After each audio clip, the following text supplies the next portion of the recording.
And the goal out of this podcast was to get owners talking. Let's get off each other's islands. Let's see what was actually out there, and it's creating some movement. But that is a request to those listening. If you got a question on what was shared, you want some more information, even just drop it in the comments once we release the recording, and or reach out to us here at Kaizen Hub or any of these guys here. Let's do that. So.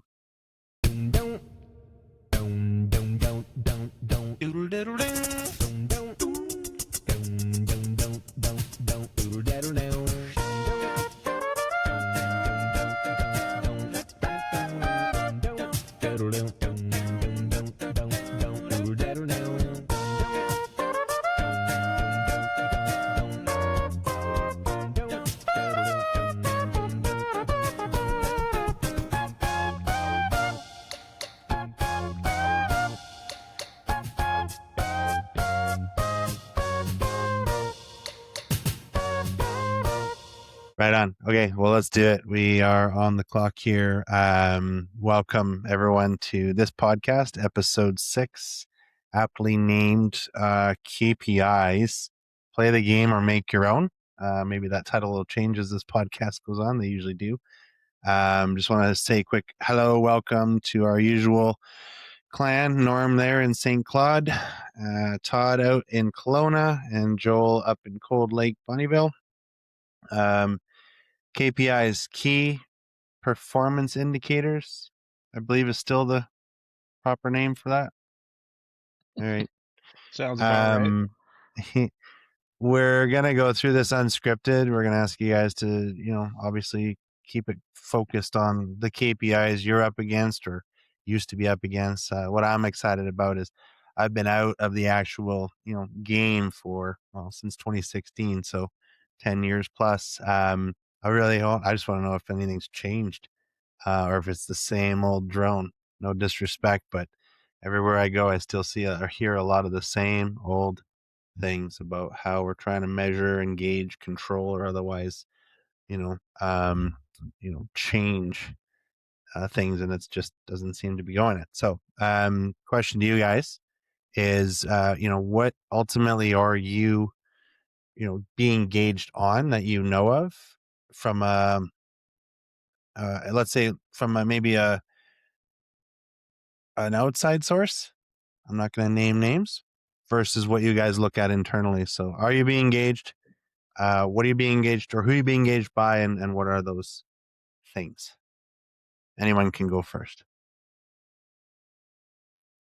All right, I'll jump in. Well, obviously, cycle time is something that is measured, as well as touch time, which I think is actually a number that all sides are interested on. Just how you get there might be a little different. Severity is still something that is questioned and measured, though we don't choose how those get accumulated. So those would be the big three that we are, and supplement ratios as well would be another. So those would be the big four, I think, that come from the DRP world and or just any insurance type of work. Sweet. Just to jump in there, I mean, this podcast was clearly created to get shop owners talking, but we've also seen people in other areas of the industry and outside the industry listening in, which is super cool. Do you guys think we need to clarify some of these terms, or are we just going to assume that if people don't know what they mean, they're going to ask? Like, our audience is shop owners, but there's other people listening in. Any ideas on that? Yeah, it might not hurt just to do a quick run through of some of those, so Okay. cycle time. Okay, well, yeah, I'll do this. We got cycle time, touch time, severity, and supplement so far. Norm or Todd, anything else? CSI is one that we're scored on as well, which is Customer Service Index. Cool. Not like the crime show? Not like the crime show. There's no black lights associated with this investigation. Yeah, we're scored on in BC. We're scored on they have estimatics, which is based on actual claim sheets, which has normalized severity, which is we don't really know how they calculate all these things because they take away outliers and stuff like that. But it's basically how expensive it is on average to repair a vehicle at our shop, and then they score us on repair to replace ratios on parts, alternate parts, initial estimate efficiency as well. How accurate our initial estimate is that we submit to them as a ratio of to the completed file. So those are a couple things that we're scored on. Okay. Sweet. And Norm?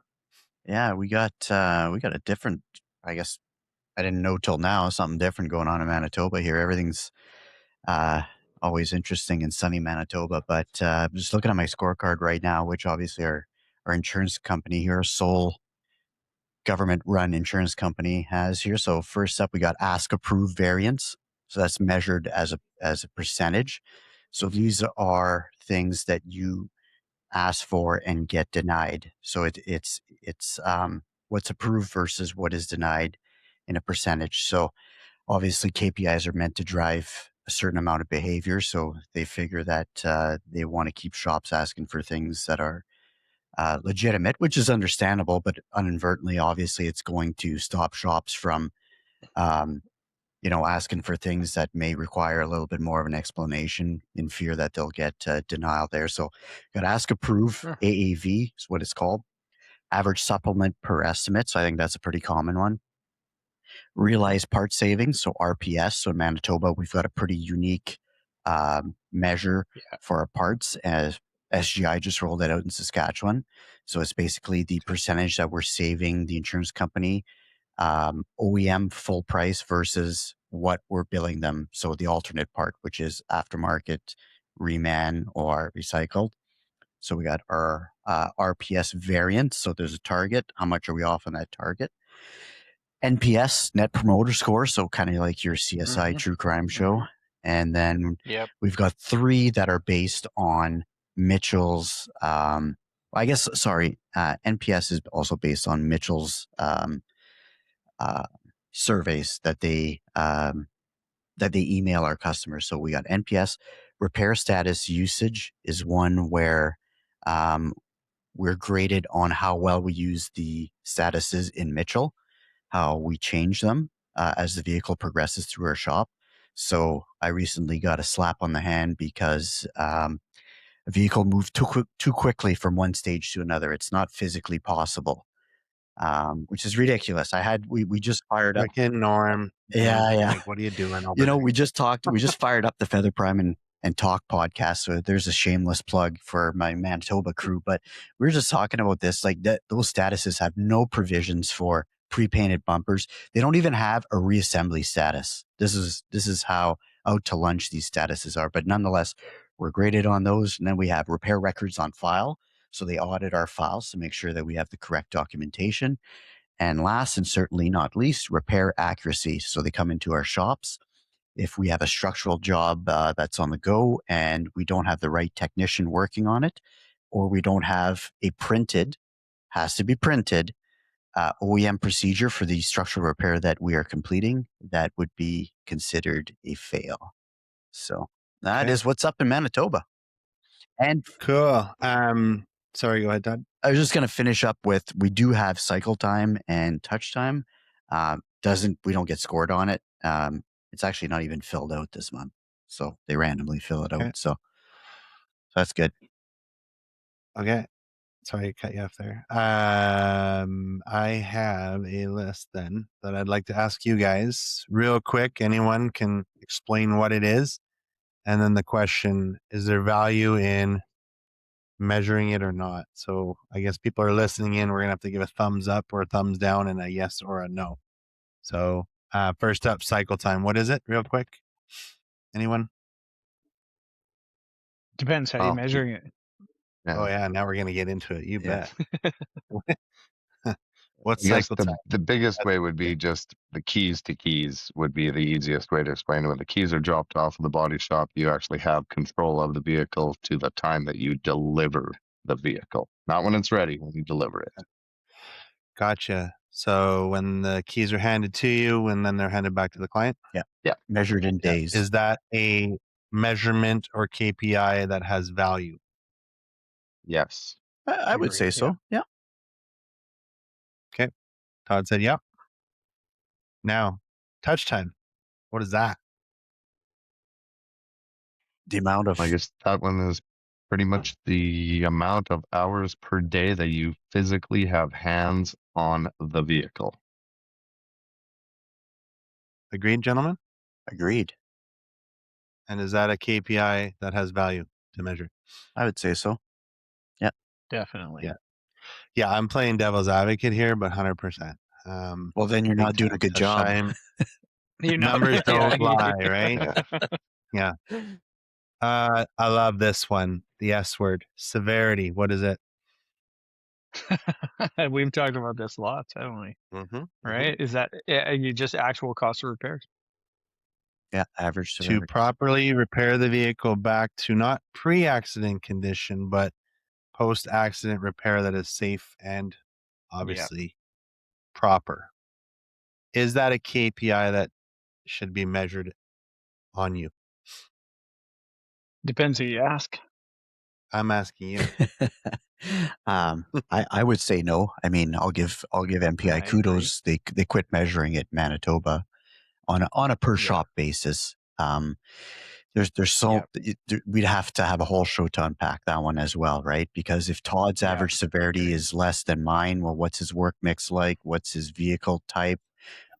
Parts pricing pays into that. Is Todd fixing vehicles correctly? Am I fixing vehicles correctly? It's very hard to nail that down. I think it's kind of a neat stat to track over the years, like within my own shop, just kind of keep things, just to put some perspective on things. But other than that, I see no value in it. I just we always felt like we were willing to handle these jobs that nobody else was willing to handle in our market. Sometimes complicated, large repairs, and then it was always held against us. And I'm like, well, the market's the market. Like, if I do nothing but fix toe ends, like, why am I being punished for filling that need in the market when nobody else wants to do it? Just doesn't. It's never made a lot of sense. Yeah, 100%. Okay. So yeah, I'd say it's nice to hear that MPI's done away with that. We are still definitely weighted, although they've got some metrics working in the background that normalizes it somehow. Maybe based on the kind of cars we're fixing or what. I don't really know. It's all smoke and mirrors. Jojo? Yes or no? I would just ask, who is it important for? And for us, it's just a number that's nice to know. Hey, this is about the average claim, this many cars. You can do math. Mhm. But I think it is important for insurance to know that number, as these costs have been rising, and for them to indemnify themselves properly by having the right coverage on the right vehicles. I hear stories in the insurance world where every F-150 is pretty much the same when it comes to getting written out for a policy, but we all know that the fancy Ford F-150 has a lot more calibrations and more expensive specialty grills and headlights, so the cost to insure that vehicle is more. So yeah. So, like, does our industry have any input into how policies are written so that, maybe we get compensated fairly as well too? I think that's a number that insurance needs for that, and we provide that to them. So once again, we're helping out. But not a KPI to be measured against. And No, because if I'm repairing a car properly and the guy next door is omitting certain calibrations, then is he better? Mhm. I guess that'd be the question to answer from It depends who me you and all. ask. I sense what I'm hearing from you guys is if there's a concern on severity, there's going to be other measurements you can easily look at to differentiate whether you're, charging too much. Put it that way. Right? Yeah, I mean, Or I not think enough. our obligation as an industry is to be cost effective. Like, I don't think we should be just spending Yeah. unreasonable amounts of the insurance company's money to do something that could be done for like arguably the correct amount. So maybe that's the reason why we're scored on it, is like, hey, you should be paying attention to this. But Right. arguably there's way better metrics out there. Okay. Another S word, supplements. Any item that I guess was not on your additional quotation,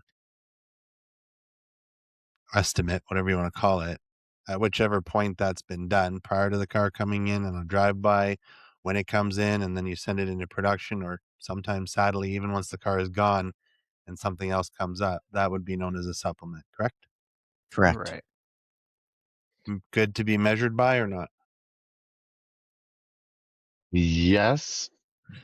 However, I would say that obviously these numbers might be different from province to province and from state to state, but most supplements are driven by policy in the system of providing an estimate and a repair plan and a final invoice. Most supplements are caused by the system being built the way that it is. If a vehicle shows up to our facility and we have full authorization and we do a complete repair plan right then and there, I know we can get a zero supplement system going. Under the rules that we play under, where even putting in an estimated price for a calibration or for a wheel alignment or for any other sublet, that being denied right off the bat means we're at supplement 1. Right. Before we even started. Mm-hmm. Right. So supplement ratio depends on which system you're playing in and what rules are put on by each different player in the game. Right. Norm, you had brought up a couple other cool ones I can't say I even understood. Is there anything that you brought up in the ones you said you were measured by that are also tied closely to this at all? I want to make sure before we get to those ones.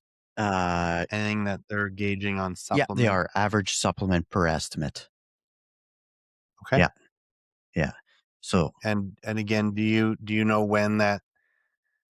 Well, first of all, is that a break point in the repair? Like, there will always be supplements on a vehicle as a rule, unless you can see all the damage up front. So what I'm saying is, I think once it gets to a repair plan stage, that's your opportunity to do a proper, repair plan, and therefore eliminate almost all of your supplements, other than those weird unknowns, like not like, I don't know if that quarter will take a repair. You figure that out in repair planning, but sometimes you get to that calibration and you just didn't know that seatbelt, although it didn't deploy, is holding some code, and we now have to replace it.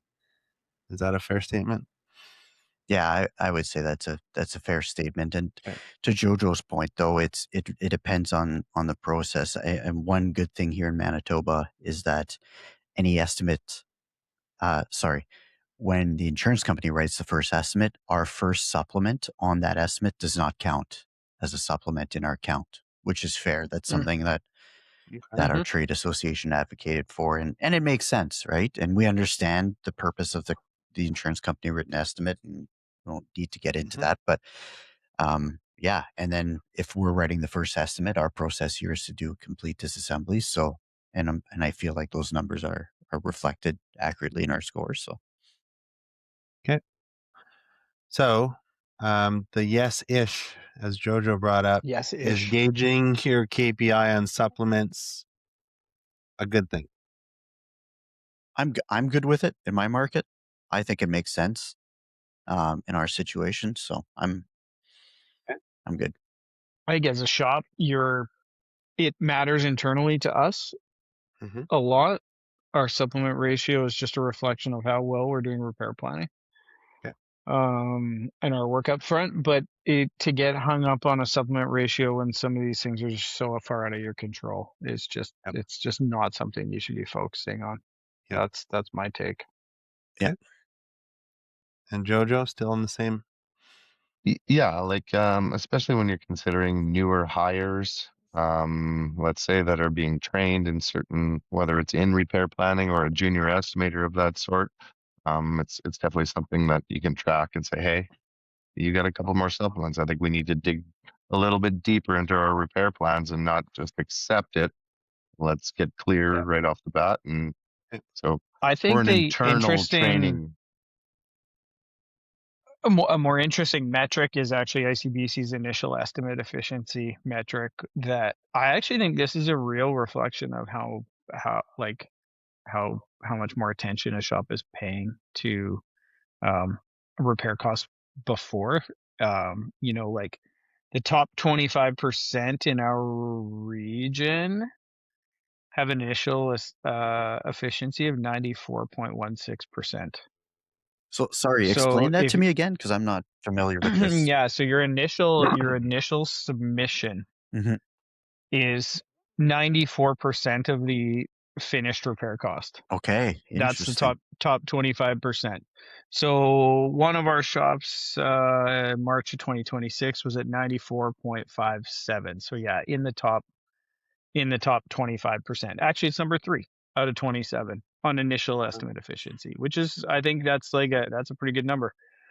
So it just shows that they're putting in a fair amount of effort up front. If you got something that comes in and you just submit a sort of really visual estimate on it, and then you bring it in and you double it, well, your estimate efficiency is 50, right? So how much effort are we going? So to me, So, that's a better indicator.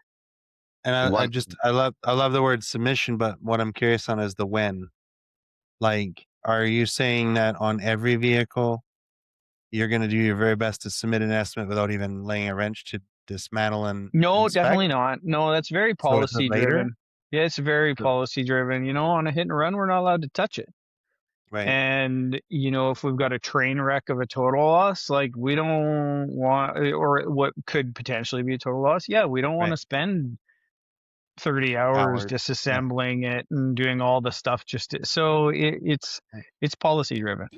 So what But about the drivables or non-drives that have gone through that initial, hey, is this thing going to be repairable or not? So yeah, you can wait till you do your initial submission until that thing's gone through, or yeah, like drivables, yeah, and again, it's very policy. It depends on the damage that's on it, whether you're allowed to touch it. The insurance company distinguishes very, very okay. clearly, I think, when you're allowed to perform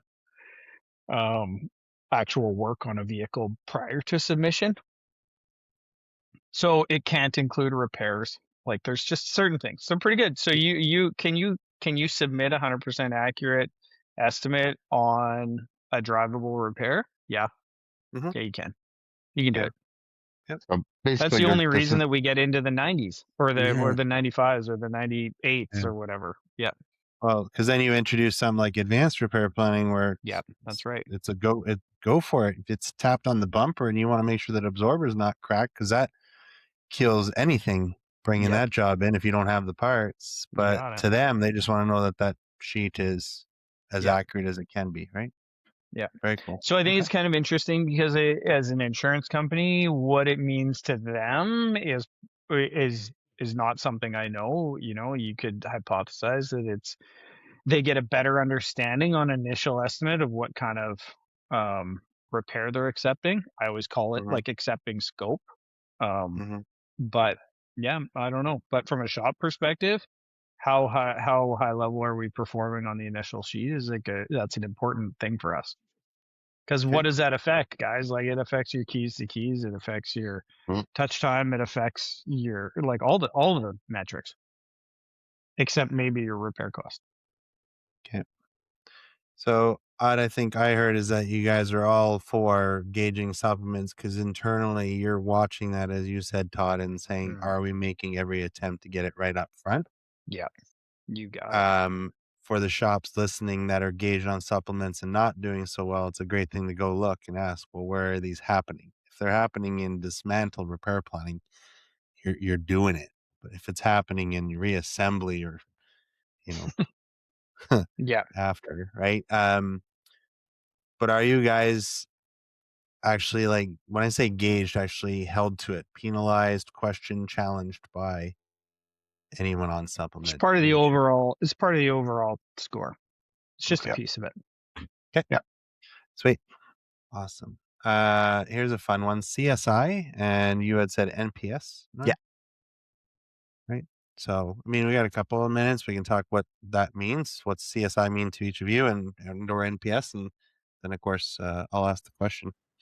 So Yeah, well, in Manitoba, it's part of the questionnaire that they ask our customers post repair, and it's on a scale of 1 to 10, how likely would you be to recommend St. Claude Auto Body or whichever shop to a friend or family for repairs? So, yeah, I think that's important. It's one thing that's changed in Manitoba is they used to phone customers for that. They used to phone them at all hours of the night, which became a little bit of an issue. fun. And they weren't very clear sometimes, and people were sometimes frustrated with the insurance company, and that would reflect on our score, even though it wasn't on us. But I would say overall it was okay. But then they switched to email, and the uptake was like non-existent. We used to have like Mm. in a given month, we'd have 20 some, customers that were called and scores to now we have months that we have 1 or 2. So it's Wow. definitely No way. changed the game here. So if you have 2 good ones, that's fantastic. But like you get 1 bad one, 1 good one, you're like that could be. sucks, right? So Yeah, kind of the way your Google review would work, as long as you're asking for it and making sure you catch it before they hit 5-star or 1-star, right? that's right. But yeah, cool. Well, and the And you, methodology on the NPS scores are always interesting as well too. With that 1 to 10 scale being a 9 or a 10 are the only good options, and 8 being neither for or against, 7 being a detractor. So yeah, you get people that are like, well, I'm not giving a 10. The best I'll give is a 9. and then And we got the people that are like, well, there was some room for improvement. 8, that's 80%. That's an A. Yeah. That's awesome. Nobody's perfect, Yeah, they And- right? don't. Yeah. Yeah. And so like that can, depending on who's answering one of those, can really affect how you are viewed upon. Yep. I know for us, it's more now on the Google reviews side of things.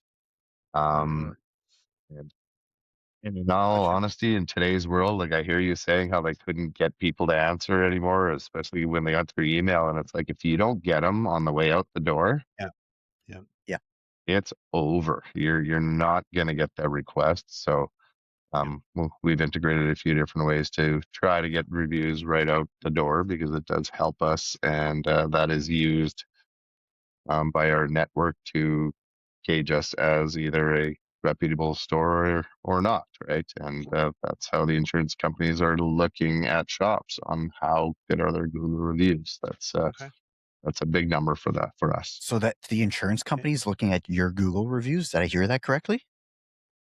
Yeah, your star rating is your really, eh? CSI, is your net promoter score. Wow. The people don't lie, and that's where reviews are going. Like, you're not getting any, Norm, right? Yeah, no, Well, totally. you might be getting Google reviews, but like on your insurance measured side of things, it's scary for you because you get that one bad one. Yeah. And you're 50% terrible. Yeah. I'll back what Jojo was saying back in the day at Concourse. Each car got a little stuffy dog and a comment card around its neck. And yes, we absolutely, anyone who signed that vehicle out and asked how was everything, and they're like, oh, it was great. It's like, would you please grab your card and fill it out? We'll mail it in for you, right? Because we want to know. Now, most people are like, absolutely. Luckily, out of that, we also got people like, well, it was great, but, and it's like, well, can we talk with you, right? We're not here to lure you into filling out a poor review. I mean, I don't know. Bad review doesn't mean it's necessarily a bad thing. Right. It's just, did indeed we ask for the input, is what you're saying, Jojo? Like, are you asking for it versus just waiting for somebody to fill out a Google review? I know Mike in Airdrie had somebody down his street try and park in somebody's lot, and the entire row of buildings has a parking policy. Well, the person that spot they parked and got mad at them, this guy went on Google and gave all 7 businesses a 1 star. That's so bad. Oh my god. Right. So the second thing is to know that even if you are using Google Review, or you're just getting into it, or you're really not doing well at it, it's important for you to monitor, right? Go back in there, go and do what you best. I've done in my own search on a business where I see a 1 star, and we all kind of gravitate to the drama, For right? sure Like, what we do, happened yeah. here? But then did the actual place of work reach out and say, I'm sorry we wrecked your hamburger. We'd love for you to reach out and we'll make it right. And then there's nothing, right? Yeah. I mean, are you really making an attempt to monitor? So, Todd, are you guys doing engaging, watching, asking? Yeah, we do. I think from an insurance company standpoint, this is the stupidest metric they have. Like why they're trying to score us on the responses they get on the, like Norm says, the few phone calls that they actually get out there. It's just so silly. I think that like bad businesses don't grow, Right. Yeah. you know, and Consumers have the choice. consumers have the choice, and really the market just does speak for itself at some point. Like why they got to add this to their scorecard just makes no sense to me. You know, it maybe in Alberta, where policyholders have a choice, but here there's just so little choice. Like why you know, you know, if you deal with complaints when they come in, just is a silly thing. So, but for us, yeah, are we watching? Yeah, you bet we are. Internally, are we taking feedback? Are we having phone calls with, you know, because not everything goes perfectly all the time. Like, yeah, this, of course we're paying attention. That means a lot to our business, to the success of our business. Oh, I wonder if anyone searches Google reviews on who insures their vehicle. So could Yeah. you possibly see in there, was your claim experience, you know, not enjoyable? I mean, gosh, that would be a bad one, but did indeed everything about your claim experience help you get back to where you are? And that could include a shop. But Yeah. sadly, I don't know if that's happening, right? So Yeah. Unfortunately, I don't think most of them have Google pages. okay. Unfortunately, can you I don't know imagine? if, well, have you ever looked at like sometimes like a city hall or something that will have a Google page? Yeah. Yeah, the reviews are always fantastic for a city hall. Only the best and brightest comment. Well, Yeah, for those right. who don't know what sarcasm is, we'll okay. So sorry, CSI, NPS, valuable, creditable KPI for your business or not? Sorry, I was looking up MPI Google reviews, but It's funny, you got me off. yeah, sorry. I'm not even joking. What was your question? Is it gonna, when we're talking about what you're held to and what you're monitoring, I heard y'all monitoring it, so that's good. But what you're held to is a CSI NPS of value to be held to by a business. I don't feel that it is. Not held to, like Todd's point. Like we look at it, we keep an eye on it, but the consumer has the choice. Like to Okay. Todd's point, they're gonna should have the choice. well, they right? should have the choice. Yeah, they should have the choice. Yeah. That's true. Okay. Cool. Let's just take a couple more and then we'll switch gears here, guys. Sorry, Norm, you've got some really cool ones here. Parts ratios, accuracy, ask approved variance, parts. Are you guys, all you guys gauged on parts, what you're using for parts, types of parts, if that's new, like Yep. OEM, You bet. used, aftermarket, and is that a KPI you're being held to? Yeah, of course. Definitely. Yes. Cost effectiveness. No, nothing. We just No, you're different. we're different. I like the RPS program in Manitoba. I know there's varying opinions out there, but it is so unintrusive and just it's like, tell us how much money we have to save you and then get out of the way. That's the attitude here. Yep. And that's Love this. so it don't get me wrong, there's some work to be done yet, but As a business owner, I personally love the way things are done on this. I think I Those complimented parts, MPI like 3 times so far, which is Okay. really Imagine odd. what that's going to do for their reviews. Norm. Yeah, maybe I'm gonna tank, but hey, I've had this belief for a long time, and it's just based on my own personal experience, that when it comes to this parts ratio, alternative parts ratio, that if they just actually got out of the way and didn't monitor shops at all, Mhm. shops would actually make the right decisions. Like, I actually think they would make, because the margins are higher in aftermarket parts, so they'll use them when they make good sense, when it's good quality Right. for the customer, when it's used assemblies that make sense. Like, they just would do it. I think if they just straight got out of the way and gave shops autonomy and reviewed the results, I think they'd be surprised at how effective the industry is. Yeah. But it To is your still point, something we're scored on. trying to force that part onto a car that yet doesn't have a good enough replace or aftermarket part, we're gonna have to go OEM. But that 06 Acura that needs a headlight, I mean, what's that thing worth OEM versus You can't even probably get it. So, touche. right? I'm just dated myself on the wrong year. Yeah, you did. 26 Acura. 16, you might be able to get that. What about on my Cavalier? What would I use for? Yeah. Can you still make those? yeah. Okay. And then there was the status of repair record on hand. Yeah, and that's repair really interesting. Yeah, status of repair record on hand. yeah. What you said, Norm, is you're actually held to having everything at the ready should you be asked. So when we On the close record of repair? when we close a file, it's very clear that you have to have invoices for certain parts. You don't have to show your cost, but you have to prove that you've purchased them. Certain sublets. So all they do is post after the claim is closed. They'll go in there and make sure that those are all in there. So like in Manitoba, we have to have like if we charge MPI for destructive weld testing, we have to have pictures of that in the file. Gotcha. If we're sectioning, we have to have pictures of the section locations pre-cut just to show that we've determined and followed the OEM procedures. We need to have pictures of undressed welds before they're refinished and dressed. So there's a list of things that we have to have in the file. So all they do is go in there and see, okay, well, this file had this, so this applies. So you should have these documents in the file. So if you don't have them, they let you know that you need to upload them within a certain amount of days, but you would get a negative scoring on that particular file. They don't audit all our files, but a good handful of them. Okay. Todd or Jojo, are you gauged on repair record on hand at all, or to that caliber? Well, yeah. If we don't have it, we don't get paid. That's the best. That's the best line. Yeah. All right.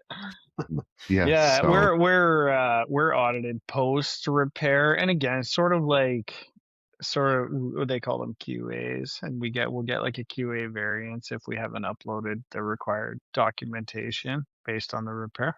So it's usually done post payment, and there is a financial penalty to that. Okay.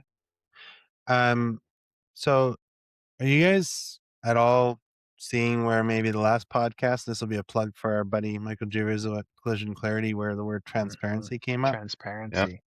Right. Is that not a great place where you might talk about repair record and just say, look, if we were actually able to, allowed to, or even asked to, heck, whatever, force us to, prove what we did on this vehicle and that's on record, would create transparency and actually eliminate a lot of the other BS? Would you agree to that statement? Yep. Absolutely. Yeah. Okay. Yeah.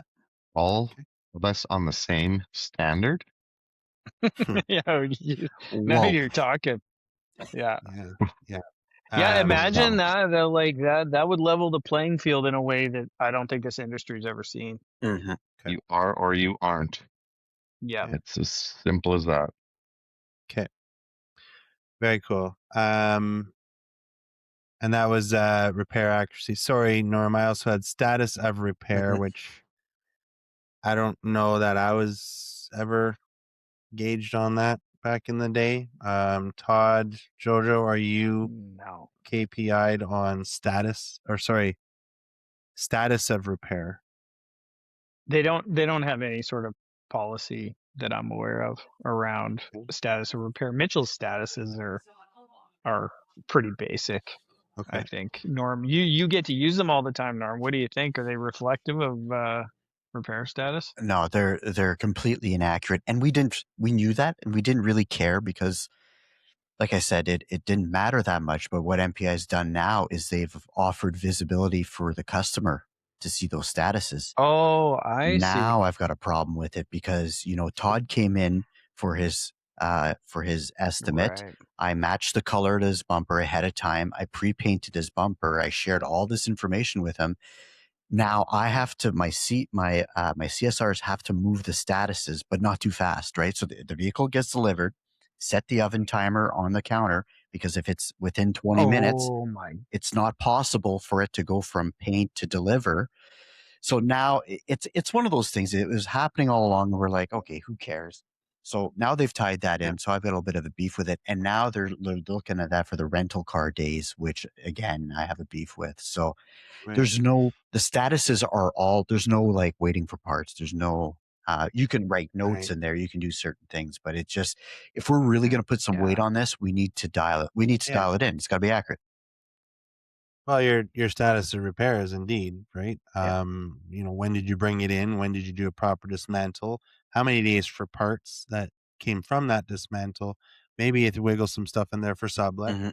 and then how many actual days to repair? Yeah. Tack on a transparency report, and Bob's your uncle. Well, whatever that I've is. had a beef with it because we take a lot of pride in updating our customers regularly. That's a part of customer Mhm, service. And now, Yeah. if those statuses, like I Thanks. said, there's no reassembly status. So they're going in there seeing something different than what we're telling them. If we're doing such a horrible job of updating our customers and being transparent, they're going to go down the road. Yeah. So Yeah. I don't know. I got Okay. no use for that one. Well, Hmm. and that's a great point to maybe outside of the KPI conversation real quick on updating of your customers, which should include obviously the owner and where wanted the payee, be it the insurance. We proved the amount of phone calls, chaos, stress, and disappointment that we flushed out just by doing proper updates. But I also know each and every one of you work very hard in the beginning to get proper dates in place so that you can give proper updates and therefore not affect your Google review. So it's good. It's good stuff. So I got a couple other ones. I'm curious if I've missed it. We'll spend maybe a couple minutes on this. Is internally efficiency. We already know the know your numbers, gross profit stuff, but efficiency, throughput, technician utilization, or comebacks. Any of those or others that you guys are using internally as a KPI. If you're not, but you'd like to, obviously, and if you're listening, throw them up and let's talk, because there's all kinds of cool ways we can work together as shops to find helpful KPIs. But what are you guys using internally? Any of those or other? One of the things that we do internally, and this is more for the staff to find opportunity as we get better at repair planning and get better at all the different skills that are involved, is to, when we deliver a vehicle, is the technicians basically kind of grade how that repair went. And it's for them to say, well, you know what, we did miss that one part that cost us a day. That's We interesting. didn't color match that. We didn't color match that one soon enough, and then it got held up in the booth. It allows them to find those little inefficiencies that then we get to discuss in our production meetings and in our leadership meetings on how do we support that. That's really cool. And Yeah. So how do they funny grade as it? hell. It's just a percentage. It's It's okay. such, and sometimes it's some people are so hard on themselves. They're like, oh, Yeah. that job gets 50%. Yeah, it's top. Yeah. So, yeah, okay, that's how you feel. Yeah. And awesome. We don't really care what percentage they give. It's just then to list the deficiencies in the process throughout the repair. And it could include, like we got a bad review or we didn't update the customer properly. All of those little things Wow. kind of come up That's because pretty it cool. affects them on the floor. So when do they do it? Like, is that part of like when they're finished reassembly? And for Mitchell, No, reassembly is where we like put the car back together. I know they don't have that as a status. They may not understand it, but the day after delivery morning meeting. So Yeah. just in the morning Okay. meeting, you had a few vehicles delivered. Yeah. And, Yeah.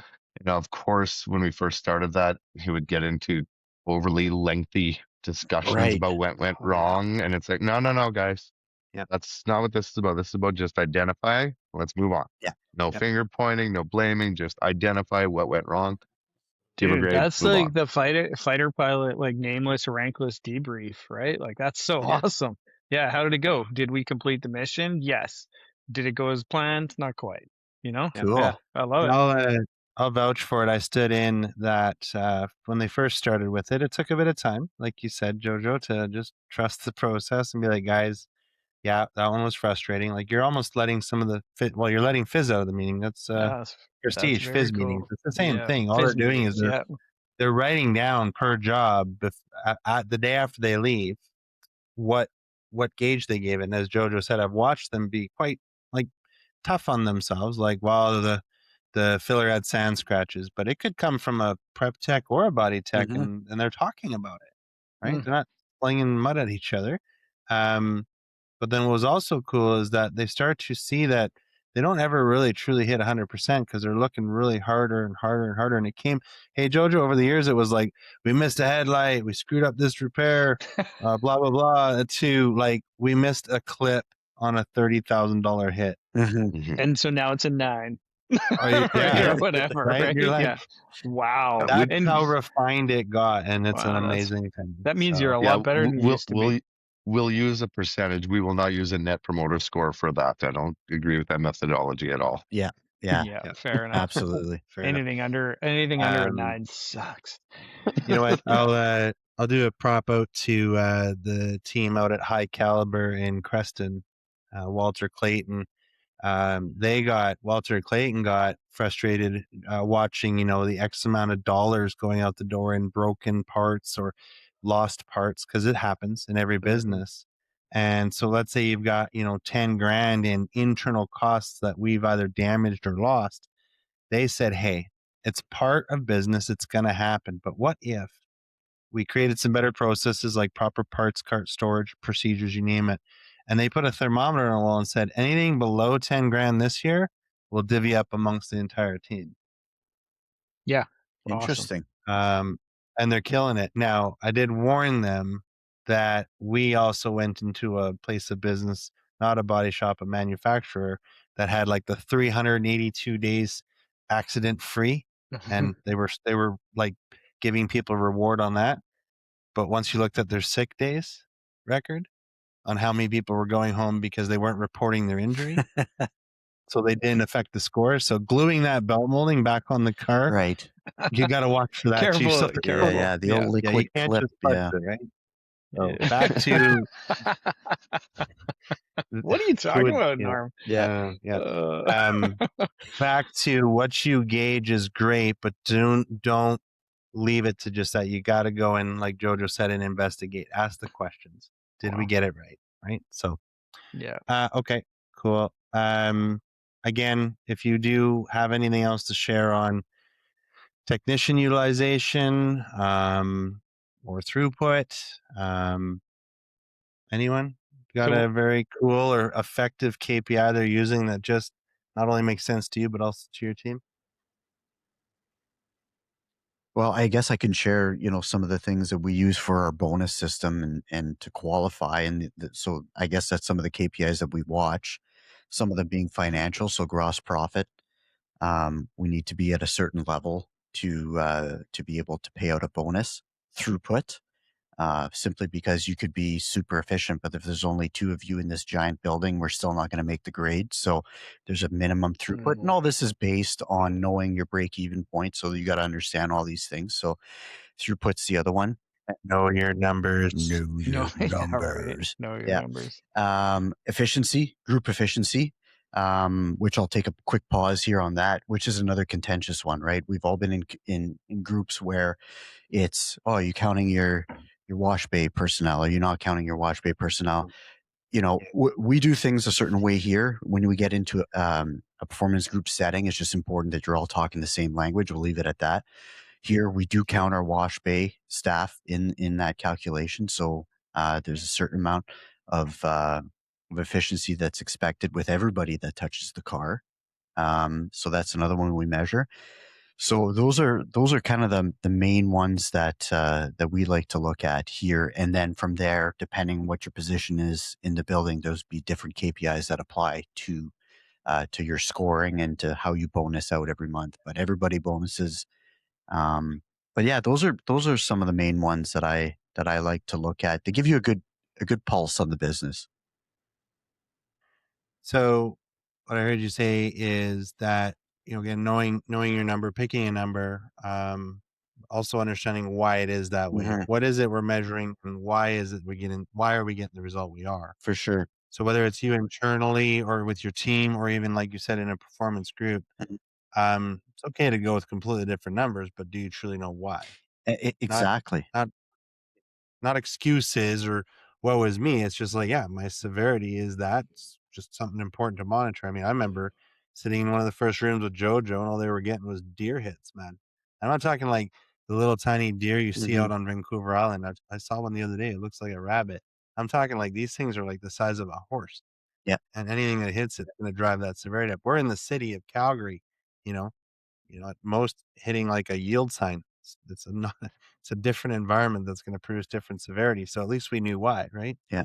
Um, but again, knowing not just what that number is, why is it giving you that result? Yeah. I like measuring the efficiency of our entire process because that's what we get paid on at the end of the day, right? You can have very efficient technicians. We had one here that was his numbers alone were great. But as soon as he was done, he wasn't helping anybody else, right? So it's driving the culture of understanding that the company doesn't get paid until those vehicles leave, right? So your Right. job doesn't go through the booth until the other one comes out. So if they need a hand masking, get in there and help masking, right? So it's trying to drive, like I said at the start, we're trying to drive certain behaviors with KPIs. That's what the insurance companies are doing to us. But as business owners, we want to make sure that the KPIs that we're measuring our staff with are promoting the right behavior that's going to give That's our exactly right. business the best result, Well right? said. So Uh, yeah, what a huge one right there, Norm. You nailed it. Receivables, yeah, Mhm. that a KPI yeah, can, or if you're not using, could you use receivables as a KPI to tell a lot of health about your facility, your yeah. business? You could, yeah. Okay. Are you guys tracking receivables? Not on the bonus side of things. We're not. Okay. Okay. Yeah. Okay. Okay. Cool. So what in your mind, I would like to ask, truly actually moves a number? And you can use one whether it's externally being engaged or internally being engaged.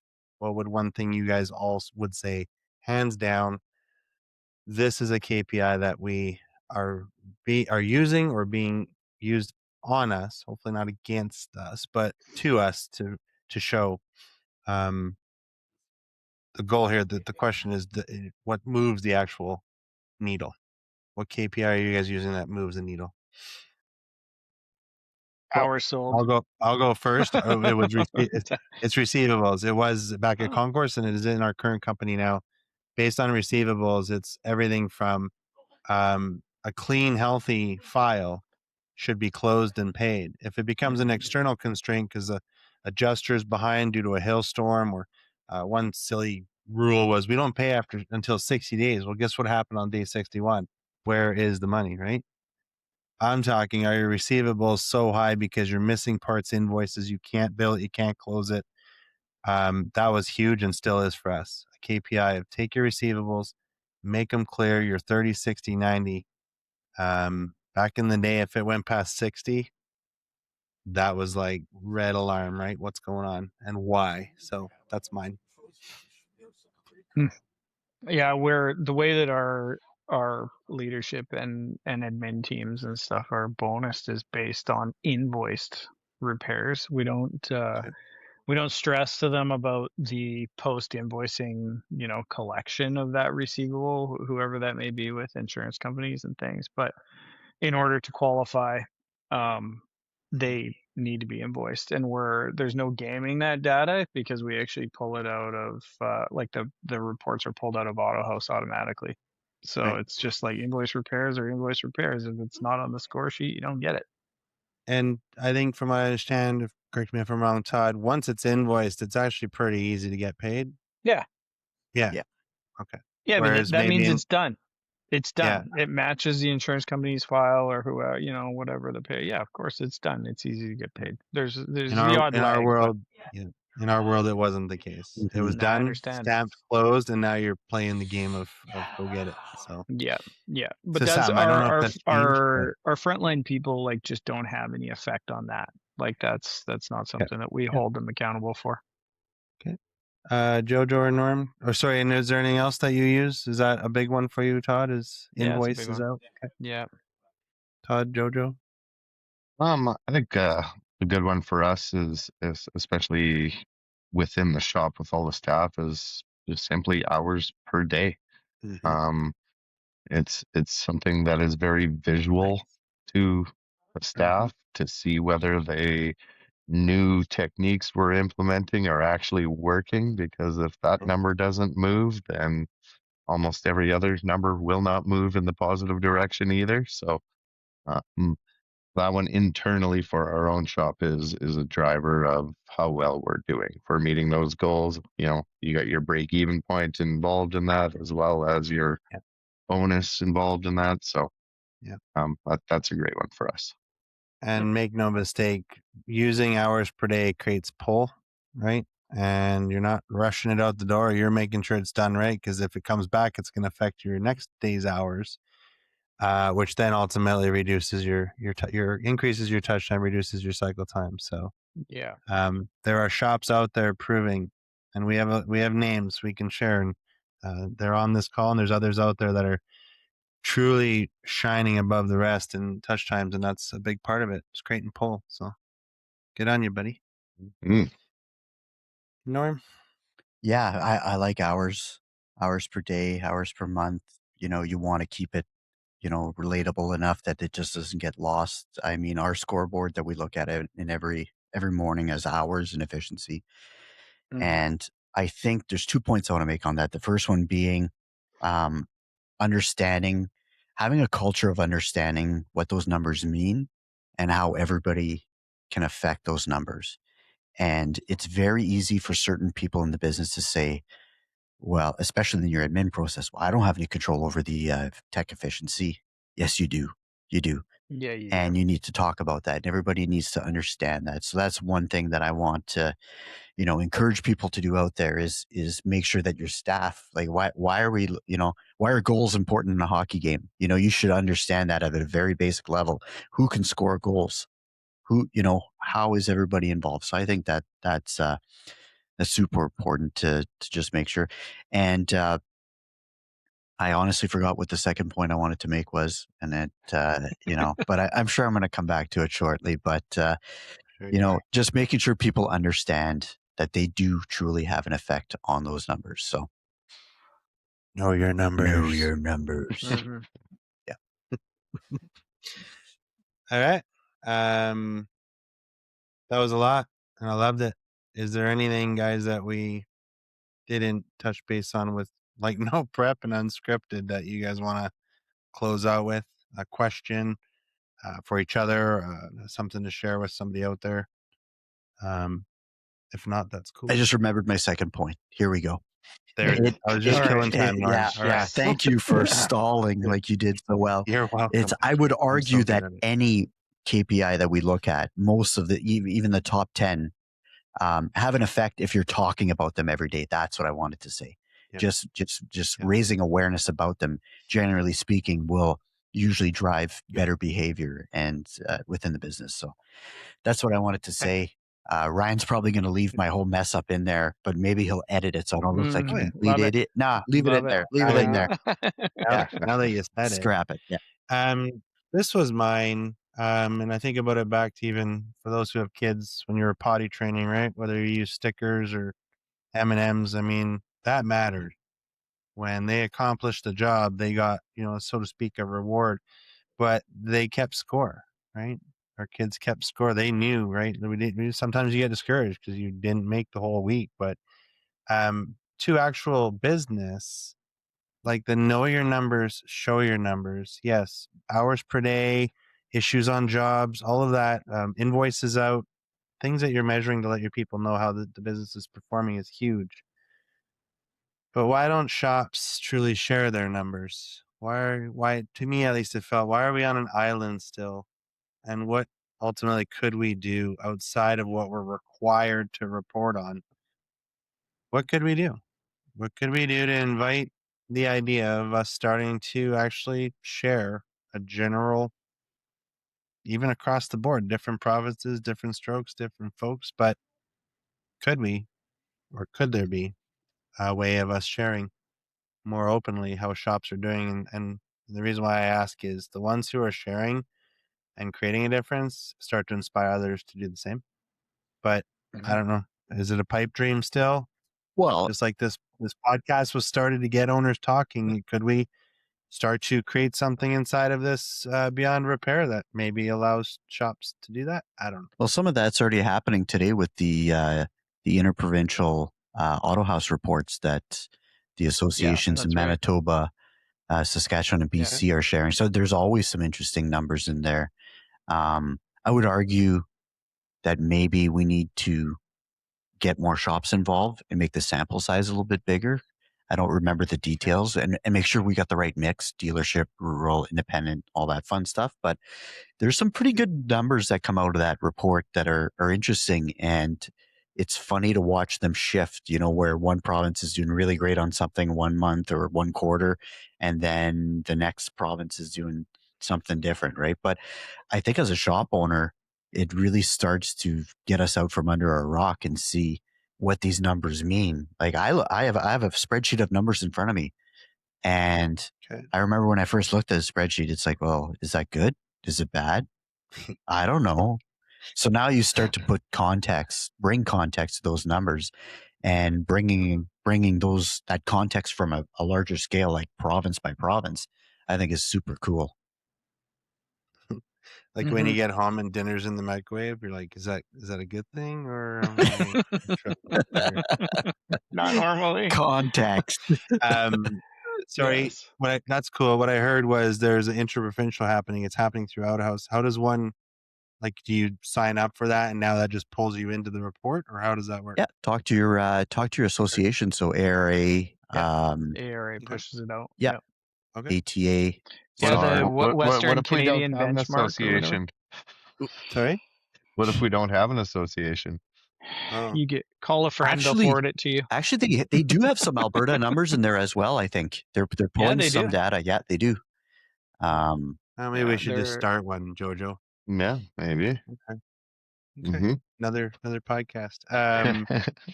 And or a plug for a friend that maybe might get out of house. He can send us a hat or a sweater or something. Give him a call. I'm sure he'll figure out a way to get your numbers in there. Yeah. Yeah. Cool. Well, he would have my numbers anyway, so. Yeah. Awesome. Maybe that's how they're getting them.